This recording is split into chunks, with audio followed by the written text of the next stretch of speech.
میں خدا کی بارگاہ میں اپنی دعا مانگیے گا کہ پروردگار آپ کی بات اسی طریقے سے سنتا ہے جس طرح سے کسی اور بھی سنتا ہے، اور عرفات کے میدان میں اگر بلا لیا ہے تو عرفات کا میدان خود ایک توسل ہے، ایک وسیلہ ہے۔ پروردگار نے اس جگہ کو اس خاص تاریخ کے لیے ایک وسیلہ بنایا کہ یہاں پر آ کر مجھ سے مانگو اور پھر دیکھو کہ میں تمہاری دعاؤں کو یقیناً سنوں گا۔ تو 9 ذی الحجہ زوال دوپہر سے لے کر مغرب تک میدان عرفات میں ٹھہرنا، پھر 9 اور 10 ذی الحجہ کی درمیانی شب، جب مغرب ہو گئی تو مغرب کے بعد آپ عرفات کا میدان چھوڑ سکتے ہیں۔ خیمہ تو آپ کبھی بھی چھوڑ سکتے ہیں، میں ایڈوائز نہیں کروں گا اس لیے کہ باہر آپ جائیں گے تو گم ہونے کے چانسز زیادہ ہیں، اتنی خلقت اتنے لوگ وہاں پر ہوں گے، اسی لیے یہ خیموں کا اور معلمین کا جو نظام ہے وہ اسی لیے قائم کیا گیا ہے کہ اس طرح سے کلاسیفائی کر کے ہر ایک کو ایک جگہ معین کر دی جائے تاکہ وہ وہاں پر سکون سے اپنی عبادتیں انجام دے سکیں۔ ظاہر کہ عقیل بھائی ہیں، ابوالحسن صاحب ہیں، دوسرے ہمارے دوست، یہ سارے کے سارے قریبی والے جو ہمارے ملک صاحب، یہ سب کر رہے ہوں گے محنتیں، تو وہ اسی لیے کہ بہرحال خیموں کے اندر خیموں کے اندر ممکن ہے کہ آپ کو کچھ گرمی کا احساس ہو، ایئر کنڈیشن چلتے چلتے جواب دے گا، یہ ہوتا ہے۔ تو بہرحال ایئر کنڈیشن ہونا یہ خود کوئی بہت پرانا فینومینا نہیں ہے، یعنی یہ خود چند سال پرانی بات ہے کہ اب یہ ہر تقریباً بڑے خیموں کے اندر ایئر کنڈیشن ہونے لگے، ورنہ یقین جانیے کہ عرفات کا میدان میں 98 سے تو آئی رہا ہوں، 80% حج ہم نے وہ کیا ہے کہ جس کے اندر عرفات میں ایئر کنڈیشن تو بہت دور کی بات ہے، بعض اوقات پنکھا بھی نہیں ہوتا۔ یاد رکھیے گا کہ بہرحال ایئر کنڈیشن کی بھی اپنی کیپیسٹی ہے، وہ بھی کبھی کبھی ٹرپ کر جاتے ہیں، کبھی کبھی وہ بھی جواب دے جاتے ہیں، کبھی معلمین اس کے اندر 2 نمبری کر جاتے ہیں، یہ ہوتا ہے۔ یہ ساری چیزیں وہ ہیں کہ جن کے لیے ذہنی طور پر تیار رکھیے گا۔ تو بہرحال وہاں پر جب آپ باہر نکلیں گے تو آپ کو اندازہ ہوگا کہ ہر شخص اپنی اپنی زبان میں پروردگار عالم کو مخاطب کر رہا ہے، اور اس کا حوالہ خود دعائے عرفہ امام حسین کے اندر امام نے دیا بھی کہ اے پروردگار یہ وہ وقت ہے کہ جب سب اپنی اپنی زبانوں میں اپنی اپنی بولیوں میں تجھے پکار رہے ہیں، تو یہ بات وہاں پر حوالے کے طور پر بھی آئی۔ تو زوال سے مغرب تک میدان عرفات میں ٹھہرنا، پھر اس کے بعد ظاہر ہے کہ آپ کو نکلنے کی اجازت ہے، خیمے سے آپ پہلے بھی نکل سکتے ہیں، عرفات کا میدان آپ نہیں چھوڑ سکتے، عرفات کا میدان آپ مغرب کے بعد نہیں چھوڑ سکتے ہیں، لیکن اگر آپ فرض کیجیے کہ پیدل جانے کا ارادہ رکھتے ہیں مزدلفہ کے میدان کی جانب، ظاہر ہے کہ جو جوان وغیرہ ہیں وہی یہ ہمت کر پائیں گے، جو بہت زیادہ فٹ پارٹ ہیں اور جن کو کانفیڈنس ہے کہ وہ پہنچ جائیں گے، تو وہ اگر پیدل جانا چاہتے ہیں تو ٹھیک ہے، ظاہر ہے کہ غروب سے وہ کچھ پہلے پسند کریں گے کہ عرفات کی باؤنڈری تک پہنچ جائیں، وہاں سے پھر جیسے ہی سورج غروب ہوگا تو پھر آگے کی طرف موو کریں گے، لیکن یہ ہے کہ بہرحال عرفات کا میدان مغرب سے پہلے چھوڑنے کی اجازت نہیں ہے۔ پھر اس کے بعد جو رات آئے گی، یہ رات 9 اور 10 ذی الحجہ کی درمیانی شب، جس کو آپ عید قربان کی رات کہیں گے، یعنی اگلے دن عید قربان، عید الاضحیٰ، یہ رات ہم کو کہاں پر گزارنی ہے؟ مزدلفہ کے میدان۔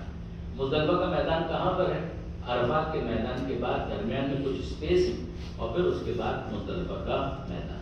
اس میدان میں ہم کو کیا کرنا ہے؟ کچھ نہیں کرنا، وہاں پر آپ کو رات گزارنی ہے۔ کتنے وقت سے کتنے وقت تک، کتنے بجے سے کتنے بجے تک؟ آذان صبح سے لے کر سورج نکلنے تک وہاں پر رکنا ہے۔ قرآن مجید کے اندر پروردگار عالم نے اس کا ذکر بھی کیا، فَإِذَا أَفَضْتُم مِّنْ عَرَفَاتٍ فَاذْكُرُوا اللَّهَ عِندَ الْمَشْعَرِ الْحَرَامِ، کہ جب تم نکلو عرفات سے تو پھر مشعر الحرام میں اللہ کو یاد کرو، اللہ کا ذکر کرو۔ عرفات کا ذکر بھی قرآن میں آیا ہے، مشعر الحرام کا ذکر بھی قرآن میں آیا ہے۔ مشعر الحرام ہی کا دوسرا نام ہے مزدلفہ، مزدلفہ یا مشعر الحرام۔ وہاں پر ہم کو کس وقت پہنچنا ضروری ہے؟ آذان صبح سے لے کر سورج نکلنے تک وہاں پر ہونا ضروری ہے۔ کیا سب کے لیے یہی مسئلہ ہے؟ جواب جی، سب کے لیے یہ مسئلہ نہیں ہے، مردوں کے لیے بھی یہی، خواتین کے لیے پروردگار عالم کی طرف سے اجازت ہے کہ خواتین جب بھی رات میں پہنچ جائیں مزدلفہ، 1 بجے، 12 بجے، 2 بجے، 3 بجے، جب بھی وہاں پر پہنچ جائیں تو وہاں پر بس وہ 2 منٹ 3 منٹ رکیں، اپنی نیت کریں اور پھر آگے بڑھ جائیں۔ مزدلفہ کے میدان میں نہ کوئی خیمہ ہوتا ہے، نہ مزدلفہ کے میدان میں کوئی ارینجمنٹ ہوتا ہے، واش رومز کا جو نظام ہے وہ بھی بہت پیتھیٹک ہوتا ہے، لہٰذا وہاں پر واقعاً بالکل حکمت یہی ہے کہ خواتین کو زیادہ نہیں روکنا چاہیے، لہٰذا شریعت کی طرف سے بھی تاکید یہ ہے کہ خواتین وہاں پر بس رکیں، اپنی نیت کریں اور آگے بڑھ جائیں۔ یہی معاملہ بزرگوں کا، وہ بزرگ کہ جن کے لیے اس طرح سے وہاں پر ٹھہرنا مشکل ہے ایج فیکٹر کی وجہ سے یا بیماری کی وجہ سے، ان کو بھی اس بات کی اجازت ہے کہ وہ مزدلفہ کے میدان میں رات میں کبھی بھی کچھ دیر کے لیے رکیں اور کچھ دیر کے لیے رکنے کے بعد وہ آگے بڑھ جائیں۔ کہاں چلے جائیں؟ مینا کے میدان میں چلے جائیں۔ مینا میں خیمے ہوتے ہیں تو وہ وہاں پر جا کر آرام کر سکتے ہیں۔ یہ اجازت ہے ان لوگوں کو کہ جو اپنا واجب حج کر رہے ہیں، لیکن اگر کوئی کسی کی نیابت میں حج کر رہے ہیں تو مردوں میں کسی کو اجازت نہیں ملے گی کہ وہ اس سہولت سے فائدہ اٹھائیں۔ آپ میں سے زیادہ تر افراد اپنا واجب حج ہی کر رہے ہیں، لیکن جو نیابت میں حج کر رہے ہیں، مثلا ہم نیابت میں حج کر رہے ہیں، اور کوئی ایکسٹریم کیس ہو تو الگ بات ہے، ورنہ بہرحال اس بات کی اجازت نہیں ملے گی۔ جو پیسے لے کر نیابت کر رہے ہیں، عورتوں کو اجازت ہے چاہے وہ نیابت میں بھی حج کریں، خواتین کو اجازت ہے، میں مردوں کی بات کر رہا ہوں، خواتین کو سب کو اجازت ہے، چاہے وہ اپنا واجب حج کر رہی ہوں، چاہے وہ نیابت میں حج کر رہی ہوں، کسی سے اجرت لے کر حج کر رہی ہوں یا بغیر اجرت لیے حج کر رہی ہوں، کوئی بھی ریزن اگر کوئی خاتون ہے کہ جو مزدلفہ کے میدان میں ہیں، ان کو اجازت ہے کہ بس 2 سے 3 منٹ وہاں پر گزاریں اور آگے بڑھ جائیں۔ مردوں میں وہ افراد کے جو اپنا واجب حج کر رہے ہیں اور ان کی طبیعت کا کوئی ایشو ہے یا ان کی بزرگی کا کوئی مسئلہ ہے تو پھر ٹھیک ہے، ان کو بھی اس بات کی اجازت ملے گی۔ نیابت والوں کے لیے عام حالات کے اندر اس بات کی اجازت نہیں، کوئی بہت ایکسٹریم کیس ہو بالکل الگ بات ہے، ورنہ اجازت نہیں۔ اچھا اب یہاں پر ہوگا کیا کہ ظاہر ہے کہ کچھ افراد ہوں گے کہ جو خواتین کو ڈراپ کرنے کے لیے مینا کے میدان تک جائیں گے، ان مردوں کی ذمہ داری ہے کہ وہ واپس آئیں، یعنی وہ ان کو ڈراپ بھی کریں گے اور ڈراپ کرنے کے بعد واپس آئیں گے۔ ہمارے عقیل بھائی کو اللہ سلامت رکھے، جس یہ کام کرتے ہیں، یقین جانیے کہ میں بھی رشک کرتا ہوں کہ بہرحال ایسی صحت پروردگار عالم مجھے بھی عطا کرے۔ لیکن یہ اسٹیمنا اور یہ ان کی جو مشقتیں کہ محسوس ہوتا ہے کہ واقعی ایک انسان ہے مگر انسان انسان کے اندر گھسا ہوا ہے۔ پروردگار عالم ان جیسا جن ہر ایک کو بننے کی توفیق عطا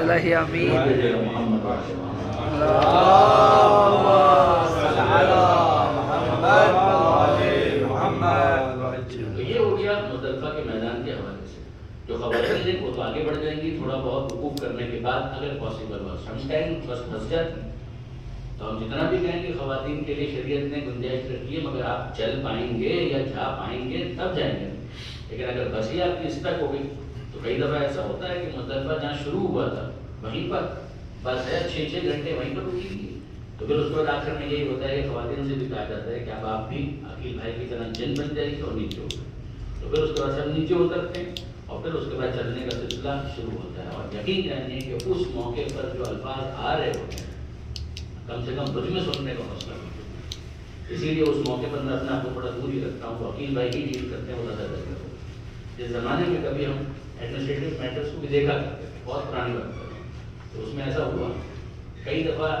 کہ بس کے ذریعے سے ہم لوگ نکلے عرفات کے میدان، پوری یہی باتیں جو آپ کے سامنے اس وقت رام کہانی میں نے سنائی ہے گروپ میں سنائی، اور پھر اس کے بعد الحمدللہ ہم تو کامیاب ہو گئے۔ کیا مطلب، عرفات سے نکلے اور باہری بار سے ہوتے ہوئے مینا کے اندر پہنچے اور وہاں سے تھوڑا سا ریورس کر کے ان کو مزدلفہ لے کر آئے، اور مزدلفہ لینے کے بعد آنے کے بعد ان کو پھر واپس خیموں کی طرف چھوڑ دیا۔ تو وہاں پر ایک خاتون نے جملہ کہا تھا، تو واقعی مجھے اب بھی حیرت ہوتی ہے کہ میں نے بڑی مشکل سے اپنے آپ کو ضبط کیا تھا۔ انہوں نے کہا مولانا، یعنی آپ یہ سمجھے کہ یہ کفر خالد ہے، یہاں سے ان کو خیمے لگ جاتا ہے کہ مولانا آپ نے تو ہمیں اتنا چلوایا کہ اگر ہم عرفات سے چلے ہوتے تو اب تک تو خیموں کے اندر پہنچ چکے ہو۔ آدمی سوائے اس کے کہ اپنے آپ کو ضبط کرے اور پروردگار عالم سے کہے کہ مالک افق تو ہمیں گندہ ان اللہ رسیدوں کے لے گا، کچھ بھی نہیں کر سکتے، جیسے کہ ان کو معلوم ہی نہیں ہے کہ وہ کتنی بڑی ایک کتنا بڑا ایک مسئلہ تھا کہ جس کو اس وقت ہم لوگ طے کر کے ٹھیک ہے کئی مرتبہ ایسا ہوتا ہے کہ ایکوزیشن نہ بھی ہو، کم سے کم اس موقع پر توقع خاموشی اگر اختیار کر لی جائے تو بہت بہتر ہوتا ہے۔ جیسے کہ وہ جو کام کر رہا ہے لیڈنگ فرام دا فرنٹ، اس کو اسپیس دینا پڑتا ہے، یعنی آپ کچھ بھی کر لیں، یہ ایک طرح سے سپاہی والی جدوجہد ہے کہ جو آپ کے ساتھ کی جا رہی ہے اور کروائی جا رہی ہے۔